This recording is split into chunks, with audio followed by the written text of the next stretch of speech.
म्हणून जेवायला झोंबड करायची, ऐकायला एकही नाही, 200 लोक ऐकायला. पण जे महत्वाचं आहे ते माणूस कधी घेण्याचा प्रयत्न करत नाही. आणि जे महत्वाचं नाही त्याच्यासाठी एखाद्या अंगावर चढायला सुद्धा कमी जास्त करत नाही. पाय देऊन पंक्तीला बसायचं. एखादा बसायला लागला आपण दुसरी दिली का त्याला पुढे तर आपण बसायचं. अशी आपली सगळी.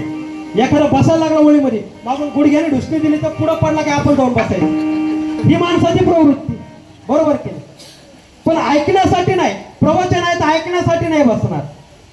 बसला ना मागच्या एकदम मागं कोपऱ्याला बसतो, मागं सरकत दरवाजातून हो गायब, तेव्हा मागं सरकतो. पण जेव्हाच्या टाइम एखाद्याला ढुसणी देऊन त्या ठिकाणी बसतो. ही माणसाची प्रवृत्ती आहे. म्हणून माणसाने लाभ कशामध्ये आहे, खरं घेण्यासारखं काय आहे ते घेण्याचा प्रयत्न आपण केला पाहिजे, पण ते आपण घेत नाही.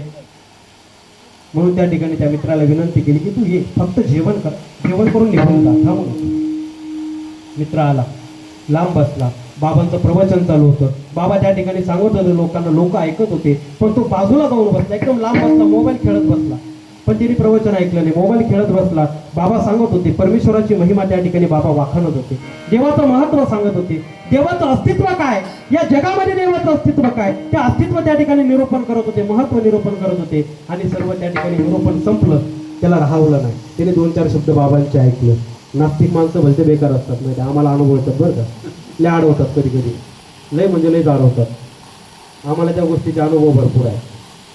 आला बाबांजवळ बसला, बाबांना विचारलं काय लोकांना भुलवता म्हणे तुम्ही, लोकांना लाडीगोडी लावता म्हणे, लोकांना फसवता म्हणे तुम्ही. डायरेक्ट तोंडावर. बाबा आश्चर्य, अरे बाबा काय फसवलं, मी काय लुबाडलं म्हणजे लोकांना सांगता देव असं करतो, देव तसं करतो, देव सुख देतो, देव आनंद देतो, देव इच्छा पूर्ण करतो, देवाचं अस्तित्व या जगामध्ये आहे. लोकांना सांगता म्हणजे कधी देव बघितलाय का तुम्ही, बघितलं देव कधी दिसला तुम्हाला, दिसलाय तुम्हाला, कोणाला दिसला देव, स्वप्नामध्ये दिसला असेल, समोर दिसलाय कधी, आम्हालाही नाही दिसला नाही, तुम्हाला काय आम्हालाही दिसला नाही. म्हणजे देव कधी बघितलाय का. आता बाबांना माहिती अमूर्ख माणूस आहे, याच्या डोक्याशी डोकं लावून अर्थ नाही, याला युक्तीप्रमाणेच घ्यावं लागेल. बाबा त्या ठिकाणी सांगतात मग मी देवाशी रोज बोललो, रोज माझा आणि देवाचा संवाद होतो, देवाशी मी बोलतो. तो म्हणतात तुम्ही जर देवाशी बोलता, देवाची तुमची गाठभेट होत असेल तर माझी गाठभेट घालून त्या देवाशी, मग मी खरं समजेल की या देवाचं अस्तित्व या भूतलावर आहे, देव या भूतलावर आहे. भाव म्हणतात काही हरकत नाही, तो म्हणतो चला लागेच. भाव म्हणतात अरे वेड्या, देवाचा प्रोटोकॉल आहे. एखाद्या मंत्र्याला, संत्र्याला, आमदाराला, खासदाराला भेटायचं असेल तर प्रोटोकॉल असतो त्याचा, आहे की नाही.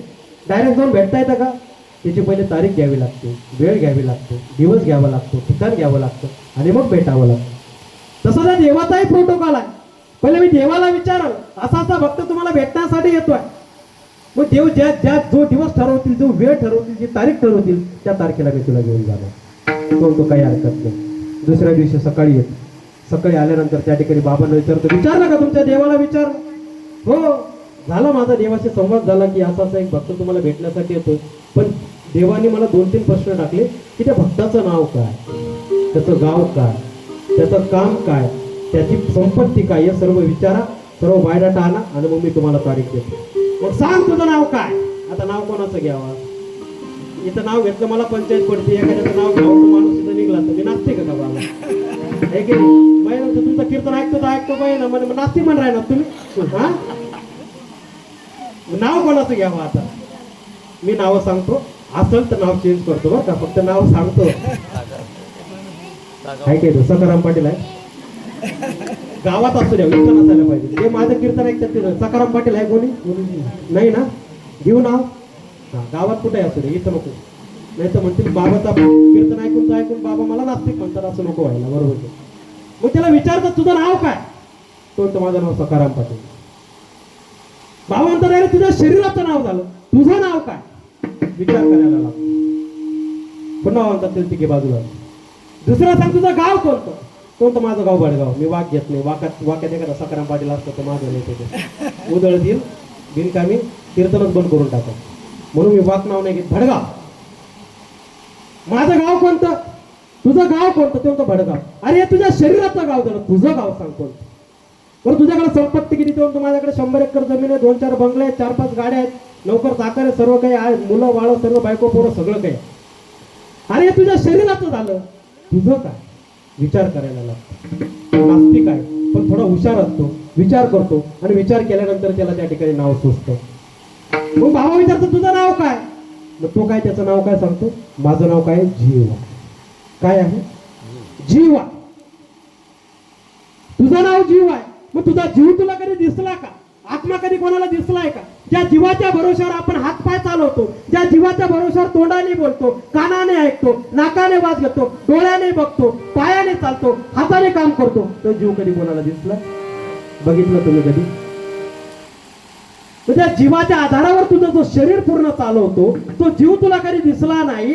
मग त्या जीवाच्या आधारावर तुला माहित आहे जीव आहे, या जीवाच्या आधारावर मी चालतो. मग तसाच तो परमेश्वर आहे. तो परमेश्वर दिसत जरी नसला तरी त्या परमेश्वराचं अस्तित्व, शक्ती, ताकद, सामर्थ्य या भूतलावर अजूनही टिकून आहे. तो परमेश्वर दिसत नाही पण त्या परमेश्वराचं अस्तित्व या मंदिरांमध्ये आहे, सामर्थ्य या मंदिरांमध्ये आहे. मंदिरात गेल्यानंतर त्या ठिकाणी आपण देवाजवळ मागणी घालतो, तो देव पूर्ण करतो की नाही? होतात का तुमच्या मागण्या पूर्ण होतात?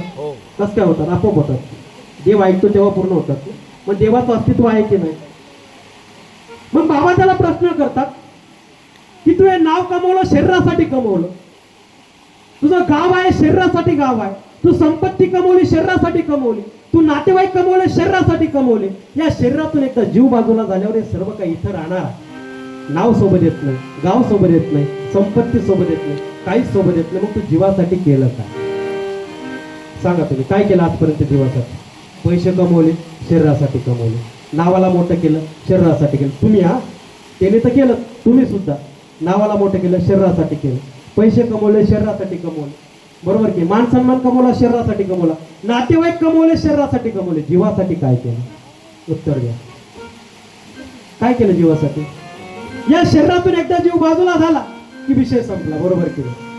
सगळ्यांना सत्य माहित आहे, जो जन्माला आला तो कधीतरी संपणार आहे, जे उगवलं ते कधीतरी मिटणार आहे, कधीतरी संपणार आहे. हे तर शाश्वत सत्य सगळ्यांना माहित आहे. मग मला उत्तर द्या की तुम्ही आजपर्यंत शरीरासाठी करत आला सर्व काय, जीवासाठी काय केलं? काहीच नाही, काहीच नाही. कमाल. काही जीवासाठी काहीच केलं नाही.